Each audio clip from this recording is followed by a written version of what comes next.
I am Vincent, and with my brother Olivier, we spent many years dreaming about and planning for our attempt at the Northwest Passage.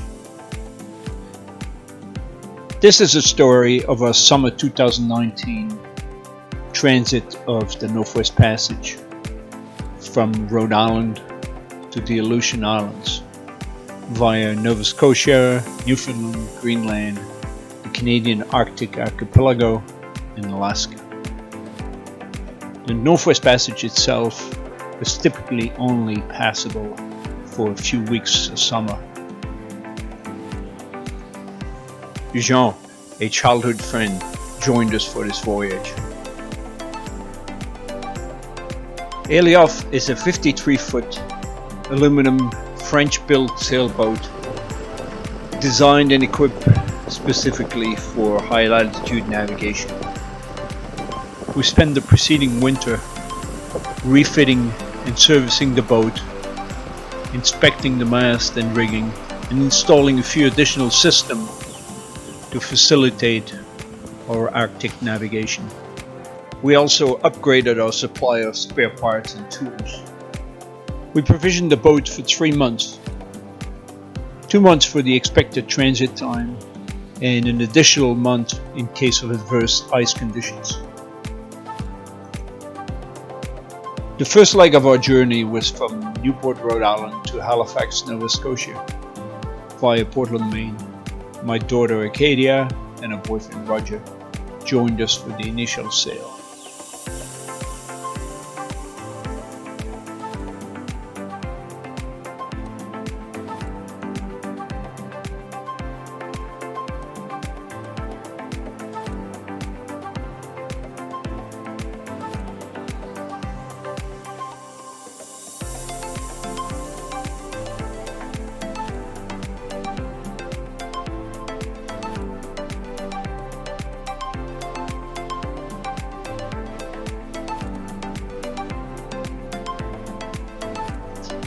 Acadia and Roger left us in Portland, and Olivier and I continued on our own to Halifax.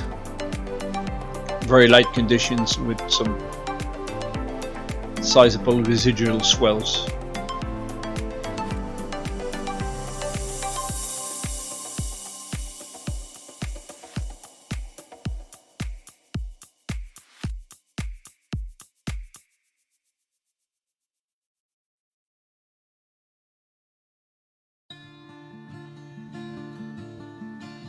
We're still early in the season and very few sailboats around.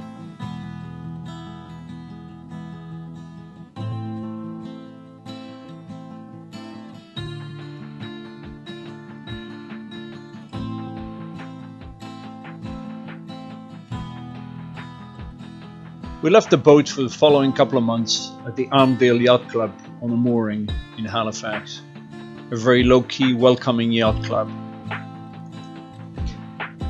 The next leg of our trip took us from Halifax to Saint-Pierre and Miquelon. We left early July and were joined by my brother's wife, Beatrice, his daughter Carolyn, and a good friend Gillian. We took the opportunity to visit the Labrador Lake.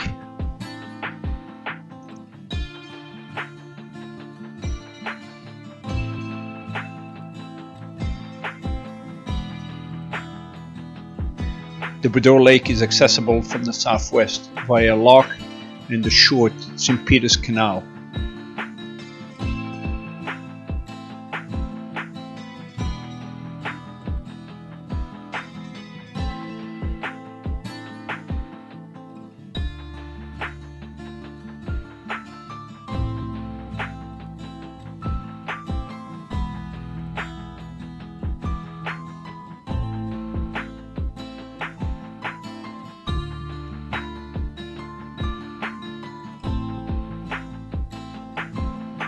The Labrador Lake is actually a very deep bay connected on its northern side with the Atlantic Ocean. We took advantage of the pleasant conditions to tick off a few items off the work list.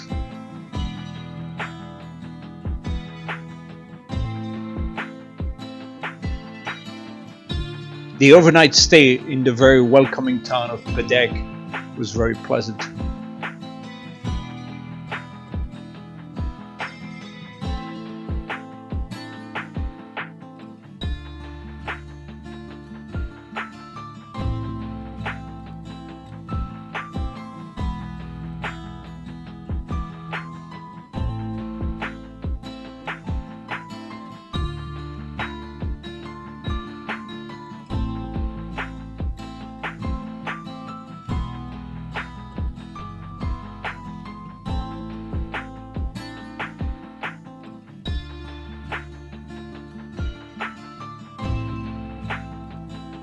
After a 24-hour sail under ideal conditions, we reached the French territory of Saint-Pierre and Miquelon.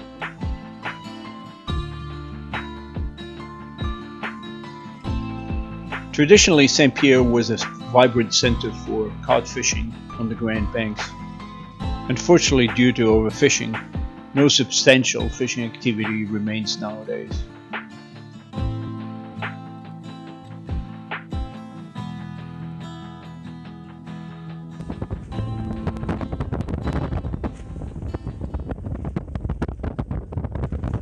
We switched crew in Saint-Pierre. Beatrice, Caroline and Gillian left us, and Jean flew in from Belgium. Our next leg took us from Saint-Pierre to Baffin Bay in Newfoundland. This was the official departure of our attempt at the Northwest Passage.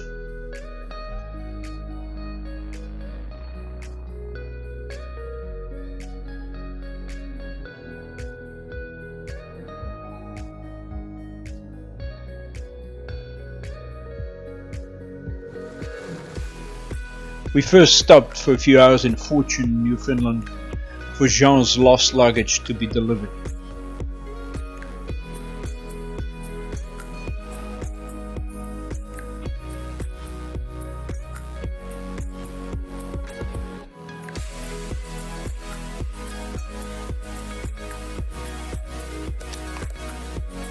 Unpleasant headwind conditions along the spectacular south coast of Newfoundland caused us to make an impromptu stop in Rose Blanche, the town becoming slowly deserted. The south coast of Newfoundland lacks road infrastructure. Due to the high cost of servicing the small local communities via the ocean, the Canadian government is offering financial incentives for people to relocate.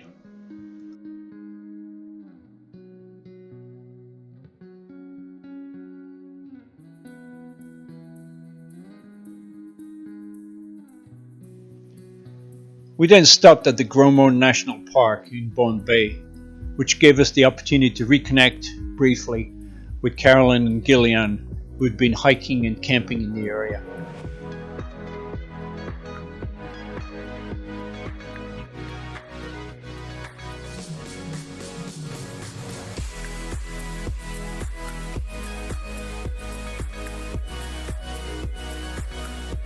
This stop gave us the opportunity to change the oil and service the engine. The next leg took us from Gromont to Nuuk in Greenland via the Strait of Belle Isle, Iceberg Alley and the Labrador Sea.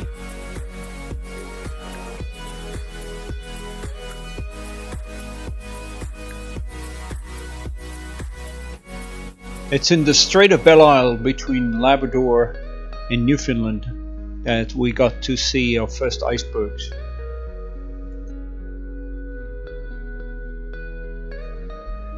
These icebergs carved from glaciers in Greenland and were brought to Newfoundland by a counterclockwise current running through the Labrador Sea and Baffin Bay. For the first 24 hours after leaving land, we crossed what's known as Iceberg Alley, and we are to maintain a vigilant lookout for floating ice.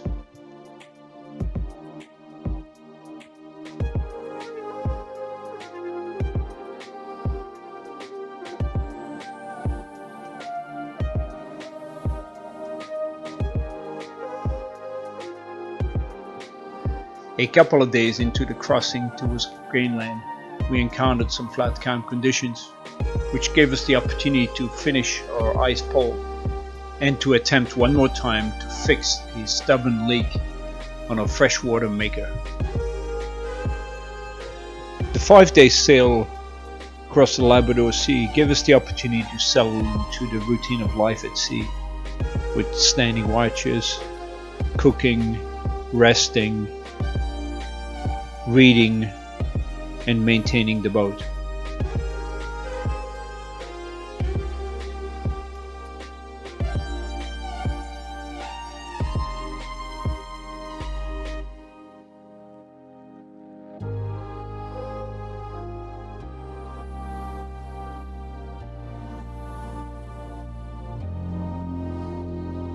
Prior to reaching land, we started again seeing icebergs.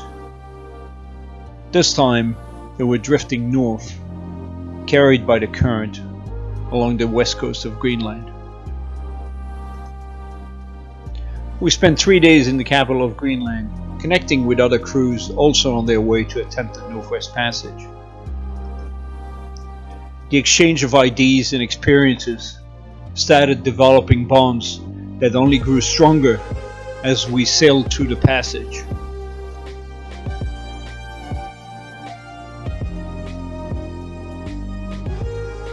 We also spent some time exploring the city of 18,000, which appears to be rapidly shifting from a traditional lifestyle to a very modern one, while skipping quite a few steps. Considering the fact that there are no roads connecting any other towns in Greenland, the amount of traffic that we saw in Nuuk was surprising.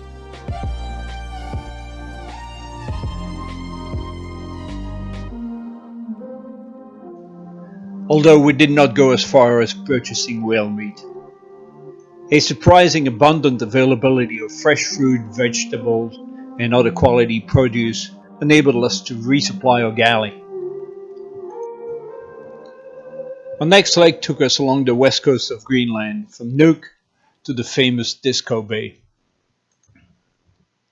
Even with Alioth's exceptional 3,000-mile motoring range, we took advantage of the heavily subsidized fuel prices to top up our tanks in anticipation of light air conditions in the Arctic.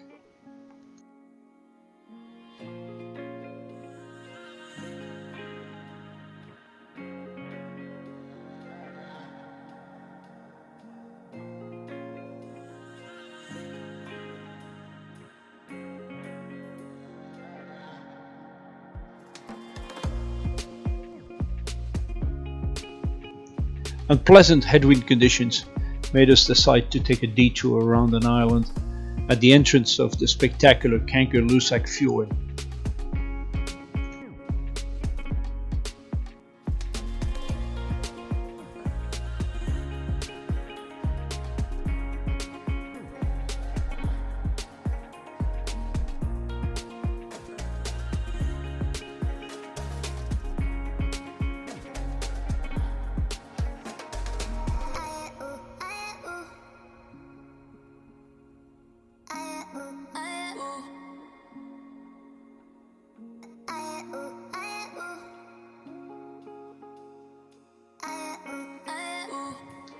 While continuing our sail north along the scenic west coast of Greenland, we crossed the Arctic Circle.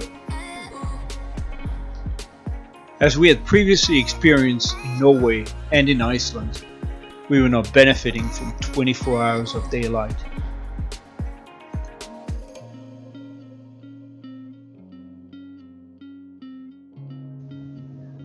Our next stop was in the picturesque town of Sisimiut. We rafted up against 3 other boats heading for the Northwest Passage, each of them suffering from mechanical problems. Little did we know that our turn would come.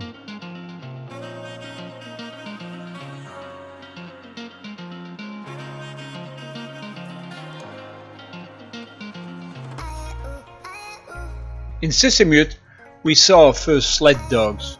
We had been warned not to approach them. They are undomesticated working animals chained at a safe distance from each other.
We pulled out our drone to record our arrival amongst the icebergs of Disko Bay. Unfortunately, due to my poor piloting, this was the only footage we were able to record with that drone before it hit the lifelines and sunk.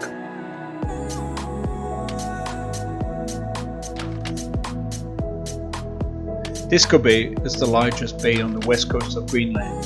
It is famous for its concentration of icebergs, one of which is likely to have sunk the Titanic.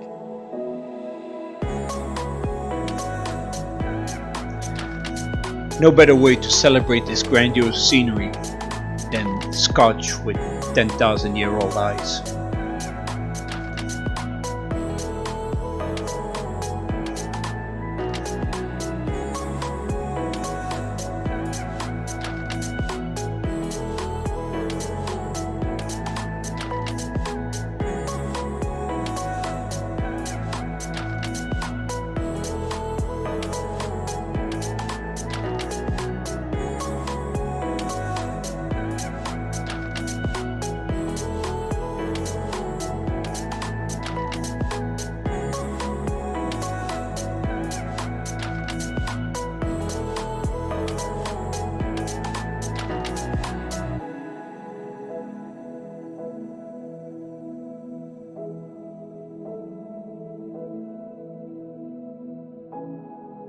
Our next stop was on Disko Island.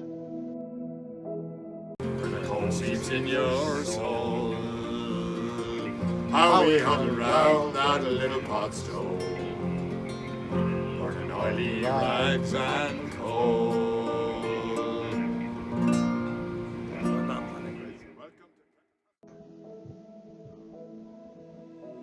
In the small village of Nuuk, the peaceful spectacle of very slowly drifting floating ice was mesmerizing.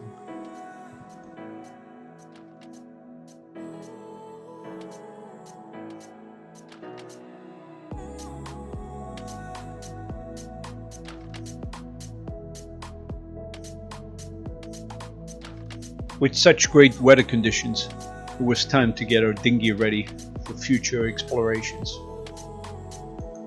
Next, while traveling east in Disko Bay, we encountered some dense fog conditions. A very common occurrence while sailing amongst icebergs. We were very pleasantly surprised to find out how good the radar was at detecting floating ice, including the low-lying growlers.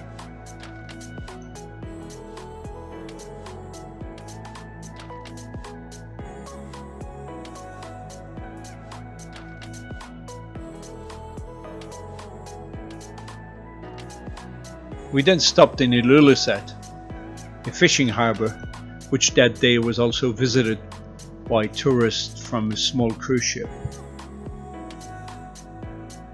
Ilulissat is known for a UNESCO World Heritage Site, its ice fjord, a vast expanse of dense floating ice downstream of the Kujalleq Glacier.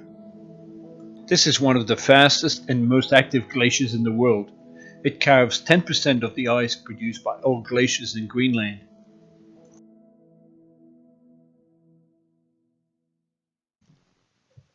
Seal hunting is as popular as fishing, and it is common to see guns being loaded on small boats. No one appeared surprised when a large growler drifted into the harbour. In the middle of the Arctic night, whales were feeding at the mouth of the ice fjord.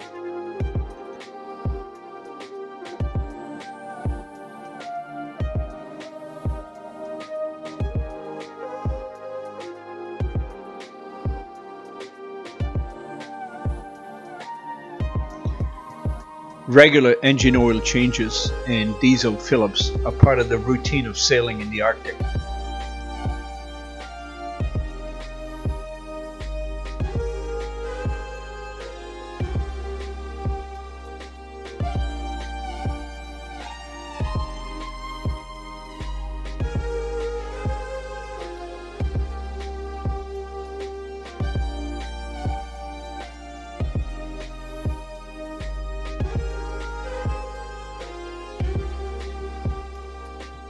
We took advantage of ideal conditions in Disko Bay to launch a dinghy and capture images of the boat amongst icebergs.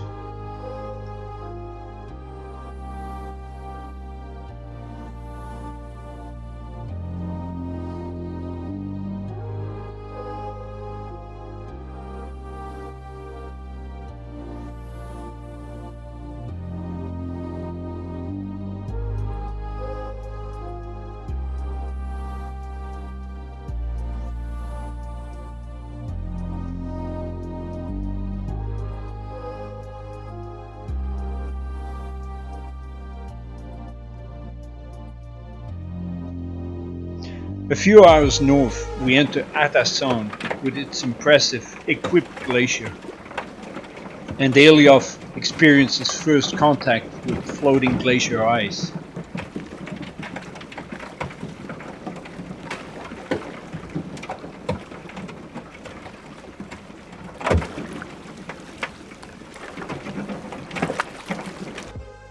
Over the past 30 years, the Arctic has been warming at twice the rate as the rest of the globe. We experienced this firsthand. Unprecedented warm temperatures were causing the glaciers to shed record amount of ice. So much ice that we were prevented from getting close to the usually accessible glacier face.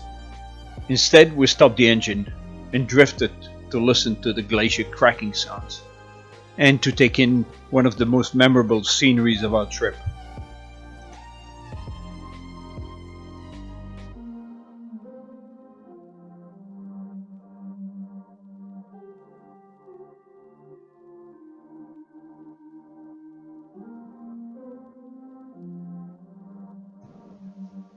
Facing wind from the north and dense ice, we decide to make our last stop in Greenland in Fortune Bay on Disko Island. Our next leg took us across Baffin Bay to the entrance of the Northwest Passage and the territory of Nunavut in Canada. During this treaty passage, the weather for the first 24 hours was overcast and windy.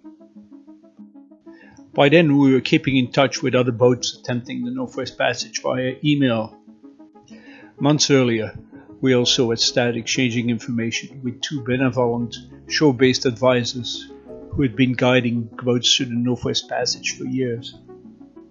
Victor, with whom we had frequent exchanges, and Peter, occasional ones, provided us with invaluable support throughout our journey.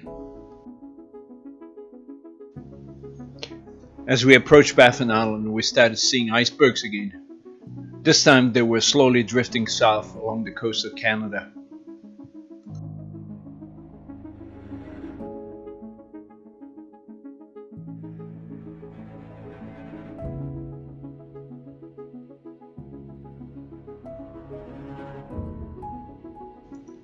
Baffin Island is the largest island in Canada. It is more than twice as large as Great Britain. This is a familiar landscape in the eastern part of the Canadian Arctic archipelago.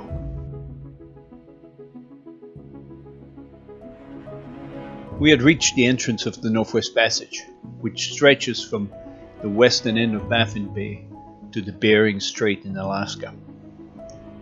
We enjoyed very pleasant sailing conditions as we entered the passage between Baffin Island and Billet Island to the north.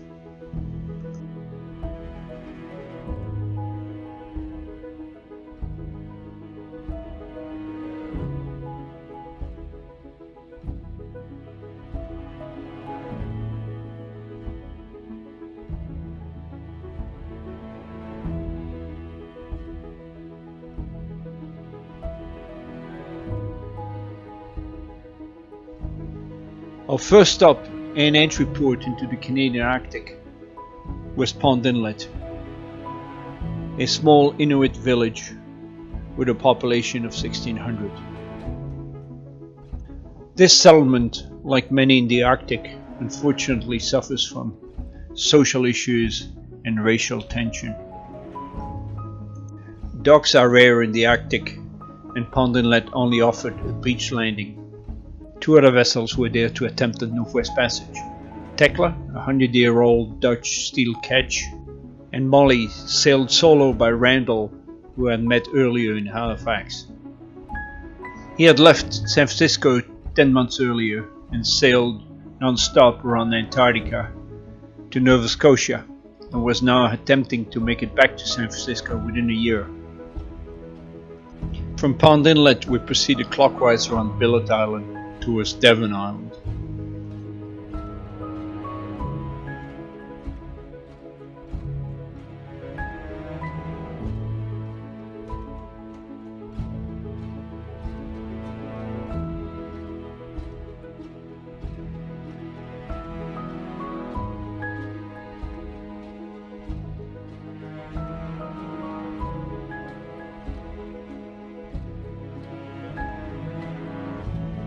We anchored for the night in Ragged Island and had our first hike ashore in polar bear territory. This provided the opportunity to check our equipment list for such outings.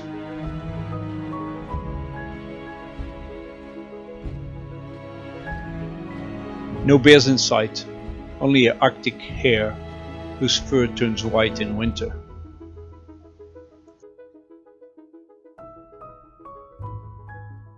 The following day while motoring, smoke and a burnt smell filled the cabin. After pulling out the fire extinguishers, we realized that our inline generator had fried itself beyond repair. We decided to pursue a trip and do without the generator.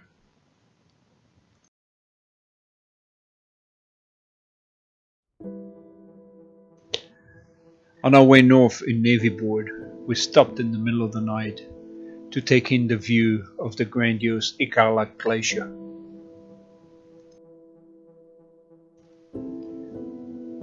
A few hours later, we dropped anchor on Tay Bay where Molly was already anchored. We ended up being the last two boats attempting the Northwest Passage this season. Upon getting news from the boats ahead of us via satellite email that they were enduring gale force winds and encountering lots of dense drifting ice, we decided to take advantage of our sheltered anchorage and go for an extended hike. In 1994, Alva Simon overwintered solo in his ice-bound sailboat in Tay Bay. We were glad to be there during the summer.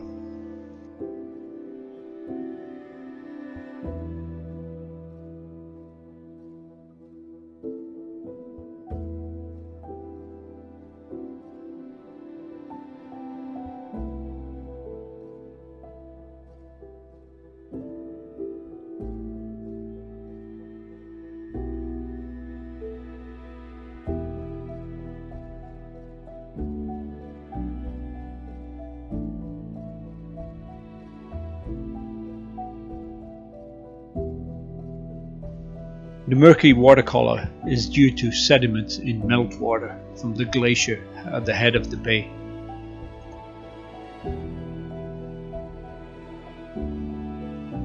The following morning, we lift anchor at the same time as Molly.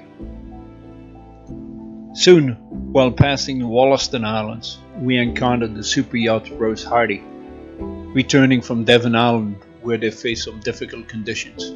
This is also where, in the distance, we had the only polar bear sighting of our journey. We then had a very pleasant sail across Lancaster Sound in 25 knots easterly. These were the last icebergs of our trip.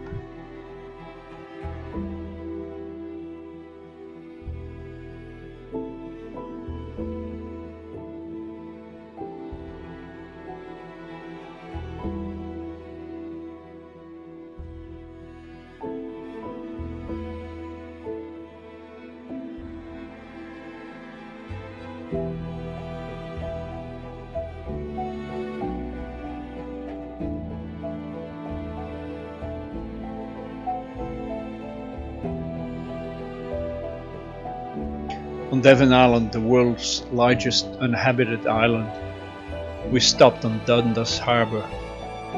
We had reached the most northerly point of our trip, at 74 degrees north. We went ashore to explore an abandoned Royal Canadian Mounted Police station.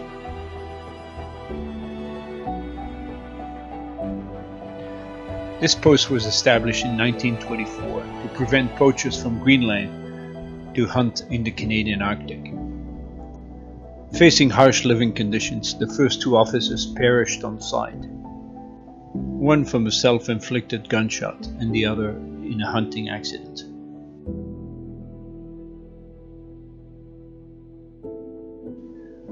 Whaleways brought a storage container with survival equipment on shore. Polar bears are known to have chewed inflatable dinghies.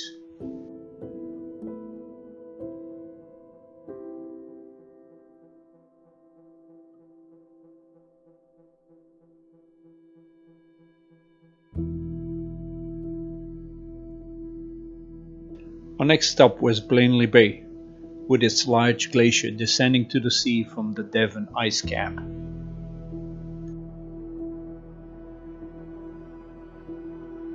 Due to the warm conditions, the resident walrus colony had left the bay, another reminder of our changing climate. Having practiced the landing technique ashore with the new drone, we felt confident enough to pull it out for a few shots.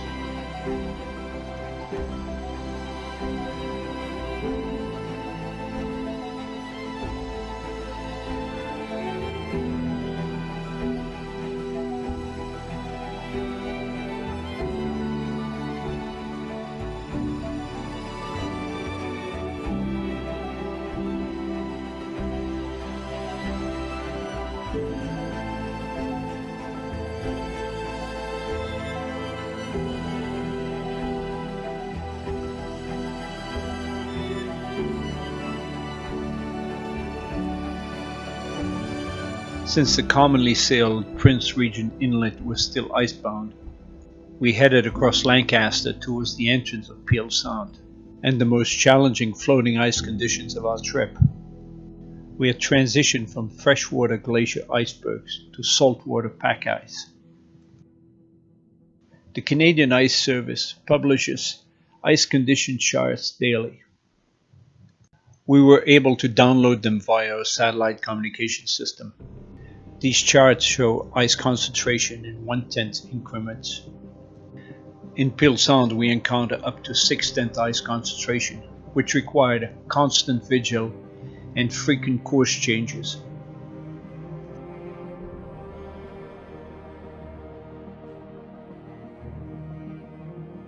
Drifting sea ice adds another dimension to navigation. Due to the currents, the ice is in constant motion. It is mesmerizing to watch.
Due to light refraction, mirages are common in the Arctic, and distances can be difficult to guess.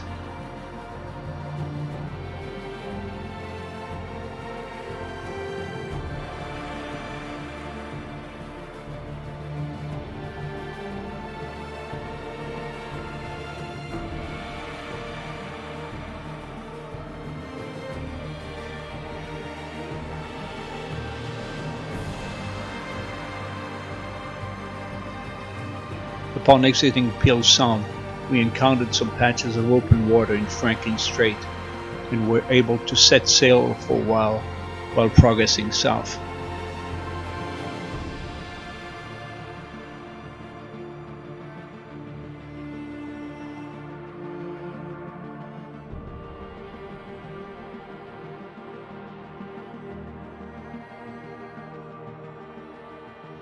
Next, while motoring in Larsen Sound, our propulsion system started making a loud noise and shaking violently. This left us only able to motor while idling and therefore without any power. Soon afterwards, we encountered a zone with up to 8 ice concentration. After a couple of unsuccessful attempts at trying to find a way through this dense ice without full engine power, we ended up drifting for 30 hours while waiting for a lane to open up. The area where we drifted was itself rapidly filling up with ice. This was the moment in our trip where we felt the most vulnerable and at the mercy of the elements. Eventually, a lane appeared to open up, and we were able to confirm its viability by radio contact with the Canadian Coast Guard icebreaker Terry Fox, which was stationed south of this dense ice zone. We then waited for another 6 hours for 2 other boats to join us to escort us through this dense patch. We were grateful for the arrival of Randall on Molly and Pablo on the Argentinian Mandragora. This was Pablo's second attempt at the Northwest Passage. He was back with an identical boat to the one that had sunk the prior summer after being crushed by the ice at the entrance of Bellot Strait. The fog lifted, the sun came out, and it is under very pleasant conditions that we were able to convoy past our final ice.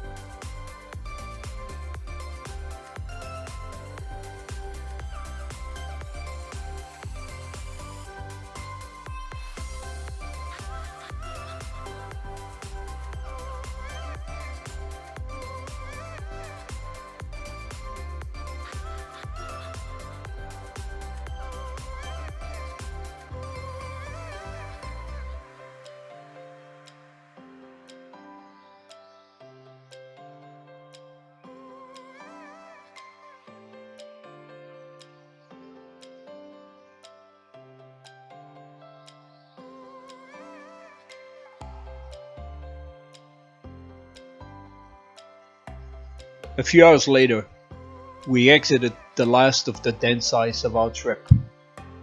The mood brightened, and we tossed Randall one of Olivier's delicious fresh baked breads, which appeared to be well appreciated.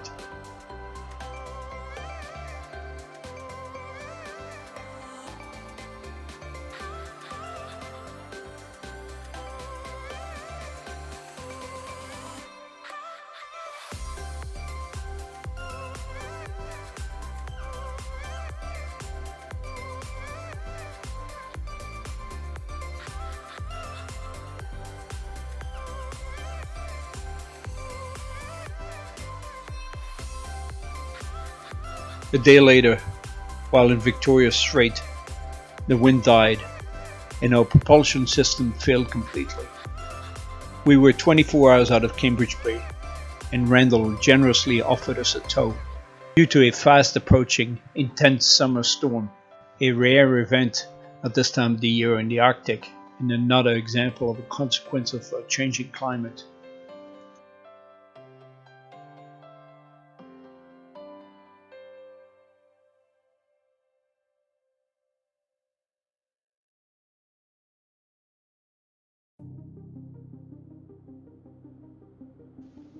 Upon arrival in Cambridge Bay, we dropped anchor in a remote, secured cove and had a celebratory dinner with our escorts. Then With the help of some crew members from the super yacht Kamaxita, we proceeded to dismantle the propulsion system to attempt to diagnose the cause of the failure. We moved ashore to a hotel just before the 60-knot storm hit.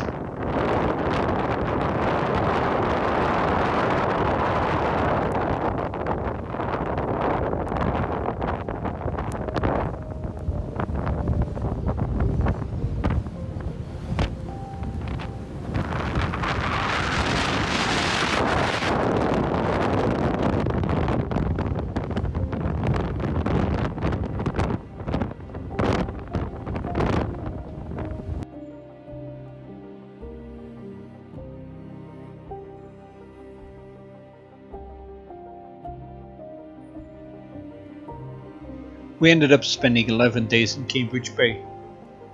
During this time we were able to determine that the issue with our propulsion system was a failed coupler, which had started disintegrating 10 days earlier and caused our generator to fry. We were able to locate a partially compatible part in New Brunswick, Canada. Expedited shipping was going to take at least a month to get the part to us, by which time the Arctic Ocean would have started icing up again and prevented us from reaching Alaska. Luckily, we met some executives from a Quebec-based shipping company who were staying at a hotel. They had some colleagues flying in from Quebec a few days later via private charter to support the annual visit of one of their ships to supply Cambridge Bay with heavy equipment. We accepted their offer to bring the part to us. We celebrated the departure of our friends, and soon we were the last ones remaining in Cambridge Bay.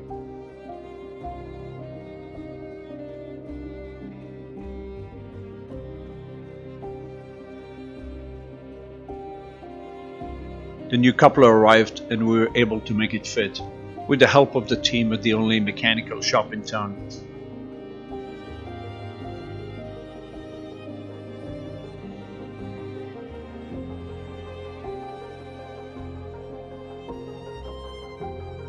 After a brief, satisfactory check of the system, it was time for us to go. The closest boats were a week ahead of us.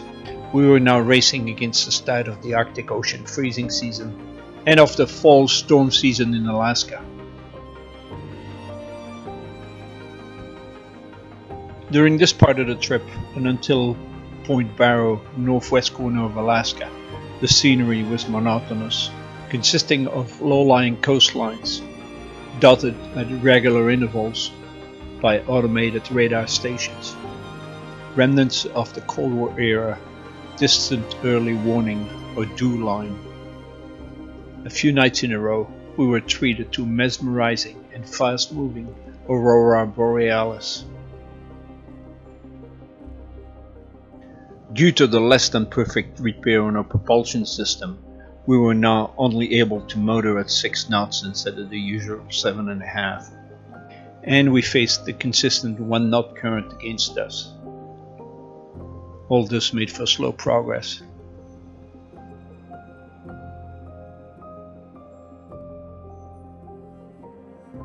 After leaving the Arctic archipelago, we entered the Beaufort Sea and transited through Canada's Northwest Territories and Yukon before reaching Alaska.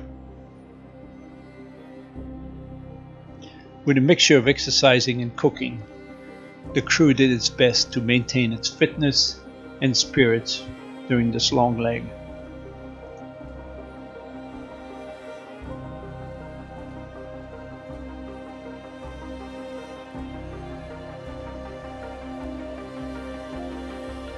Our long motoring range enabled us to sail this 2,000-mile leg without requiring a refueling stop, and we slowly started catching the boats ahead of us.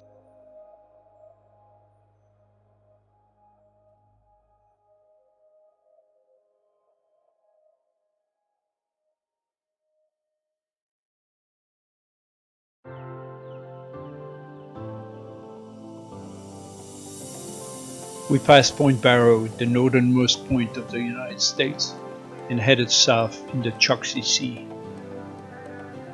The forecast was for a strong storm to pass south of us. We slowed the boat down overnight to let the worst of it pass below us.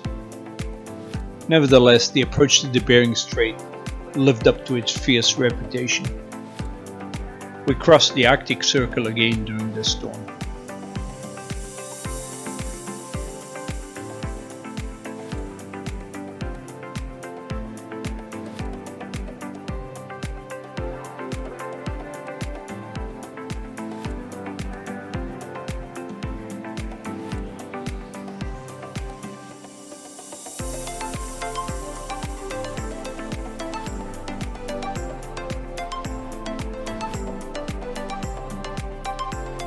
Conditions improved somewhat as we passed the Bering Strait, the official end of the Northwest Passage, and we were able to celebrate.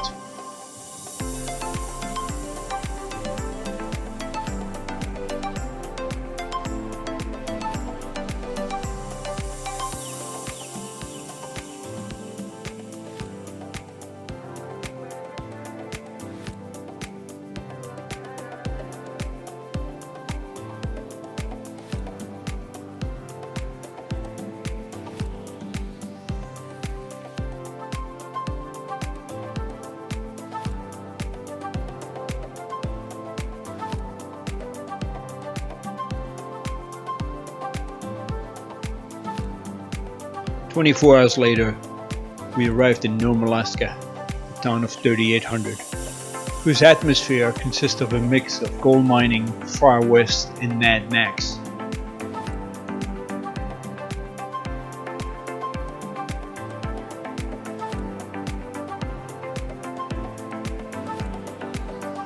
We had the traditional picture taken in front of the statue of Hamilton, the first to cross the Northwest Passage.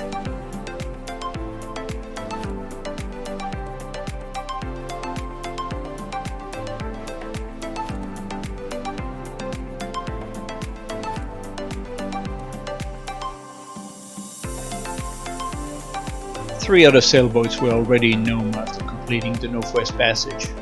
We had a joint celebration. The highlight of it was the arrival of Randall and Molly in the middle of the night. We capped the celebration with a fondue by our Swiss friends Amanda and Robin on Morgan. From Nome, it would take us about a week to sail to Sandpoint in the Aleutian Islands. Unfortunately, due to the delay in Cambridge Bay, Olivier and Jean had to fly back to Belgium. Bob and Alan offered graciously to come from Massachusetts on short notice to replace them.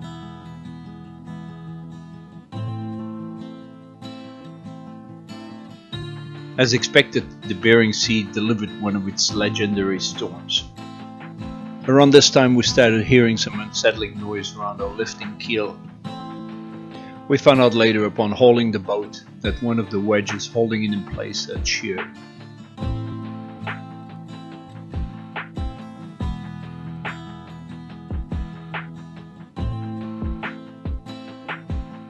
Upon approaching the Aleutian Islands, the famed Dutch Harbour fishing fleet appeared on the AIS.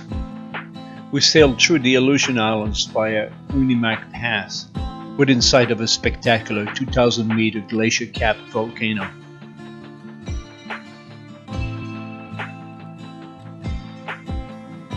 We had to slow down a few times to free some long strands of kelp caught in our keel and rudders.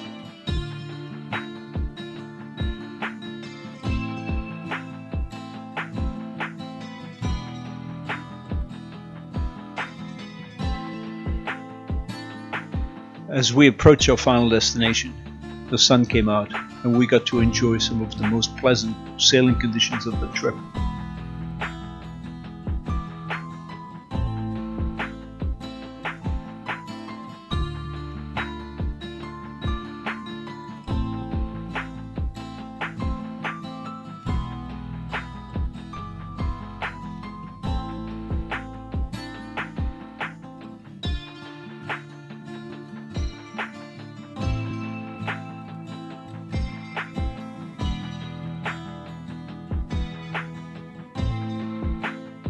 As we approached the Shumagen Islands, we came within sight of our first Alaskan fishing boat.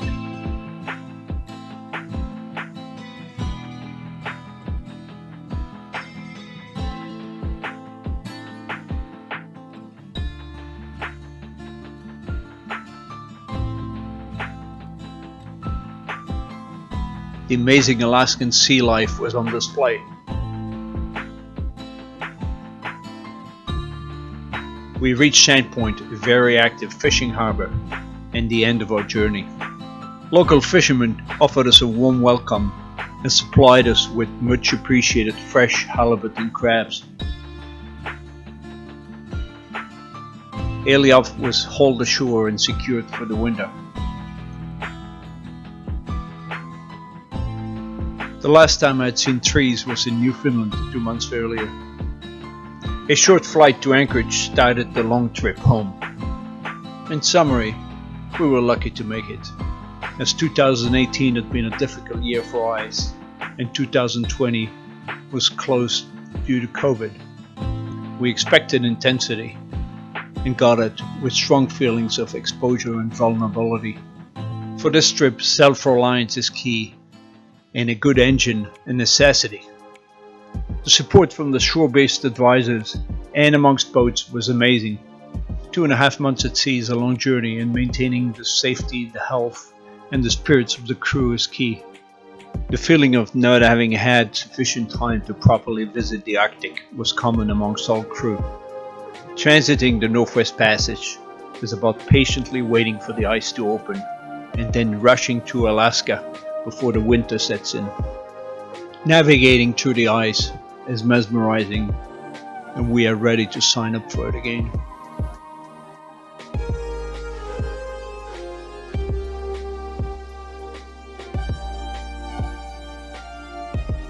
We are very grateful to all that made this adventure possible for us.